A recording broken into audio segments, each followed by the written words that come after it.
The Doan Gang was a shadowy network of thieves and spies who operated during the American Revolution. Besides their crimes, the Doan's impact on the United States is more nuanced and profound than most people realize.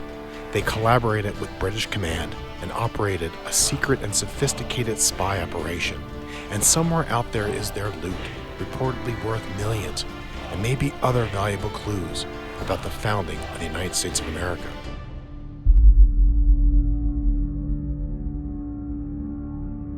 My journey begins near Philadelphia at the Mercer Museum. A local historian has a lead on artifacts attributed to the gang's leader, Moses Doan. So this place is incredible. What is this place? This building was completed in 1916. It was built by Henry Chapman Mercer, who was a member of the Bucks County Historical Society. He built it to house a collection that he had amassed for a couple decades, mostly consisting of things that had to do with everyday life during the 1800s. And there are things here, objects that are directly related to the Doans, and in the library is a wealth of information about them. This is why I'm here.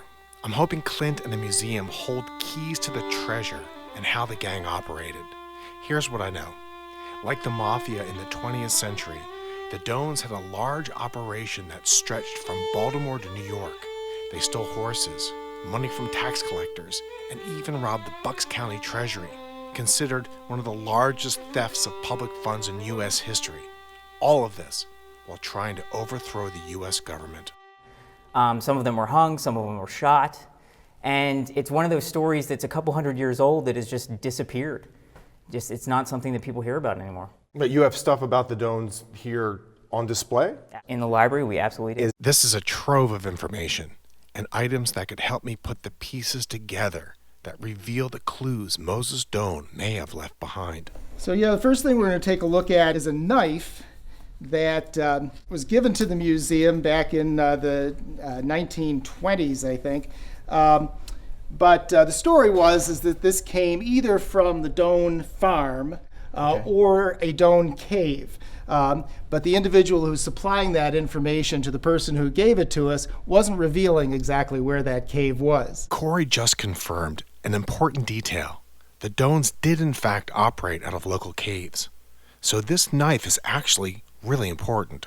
The next object has a little bit more of a connection to Moses Doan, at least if we can believe the inscription on it. It's a powder horn, pretty plain powder horn, but the inscription is what's interesting. Mose Doan, 1771, right, come out of a house in Fountainville where it had laid in the attic for about 50 years. Wow. So we don't know anything beyond that, but it has a great inscription on it. Okay, I'm starting to get excited about where this could lead.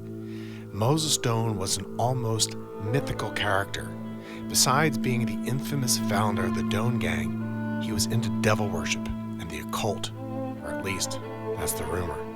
Seeing his powder horn is a pretty remarkable find, and more confirmation that I'm in the right place. With the inscription, I guess it's hard to authenticate that. Are there other places where his inscription or signature has been captured, or? Well, I've heard stories, but I think Clint can probably fill in some details. Okay. I don't know exactly where Clint is taking me, but he's excited. And he knows the local layout and the rumors of treasure better than anyone. So I suspect he's got something special to show me. So, how bad of bad guys were these guys? They stole horses, they sold them to the British, they absolutely committed robberies from local citizens, from treasurers, from the treasury of Newtown. I don't understand why this isn't a story that everybody knows. They're kind of America's first outlaws, as in, they're the first, once this country was formed, true outlaws like Jesse James or Billy the Kid. Right. They can be portrayed as anything from the devil or all the way to saints. Time may have forgotten them, but the locals haven't. They were Quakers, and I heard that they were outlaws, and they stole a lot of people's horses in the area to do a lot of their crimes. They were spies for the British. They stole horses from their neighbors. They were just not people you wouldn't want to live next door to, I'll tell you that. I hear there's some hidden treasure around. Is that right? Most of it is the gold, or the treasure. Right. I want to know where the treasure is. I'm not sure where Clint has brought me, but I'm intrigued. So Clint, what is this? So this is a roadway that was cut into this huge hill. But this right here was a roadway? This is a roadway. Okay. They cut this trench or road through here because this was a quarry in the early 1800s. I think I know why I'm here. Legend has it that a cave with Moses Doan's signature carved into the wall was found near a limestone quarry, and the knife Corey showed me back in the museum may have come from a cave. In that cave, they found carved on the wall, M. Doan, 1775, just like the powder horn you saw. Where do you think this cave is? Well, Mark, I think this cave is actually right below your feet. Right here. Yes. Well, Clint, this does not look like much of a cave. No, it doesn't at this point. But based on the first-hand account from 1858, I believe this is actually the opening of the cave. Clint's blowing my mind right now.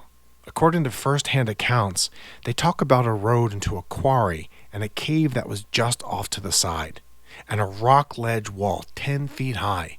Could this actually be the place? Is the Doan treasure just beneath our feet? Okay. Natural cave formations in limestone always start with water carving out an opening. I think this is evidence of the original opening in the 1700s, which would have opened up somewhere right here. So you're saying this could be a long-lost Doan hideout? Up next, had Moses Doan been successful, the United States may not exist. Benjamin Franklin went out of his way to make sure that they were captured. I know one of the brothers is buried outside of a cemetery. People thought there was something supernatural going on. The grandfather of the gang was actually kicked out of the Quaker meeting house for dabblings in the occult. I team up to find the treasure, or perhaps the body of Moses Doan. Just take a look at it. It's a gigantic marker. If he's in this field somewhere, we'll find him. We don't have the last word on the Doan Gang, and we probably never will.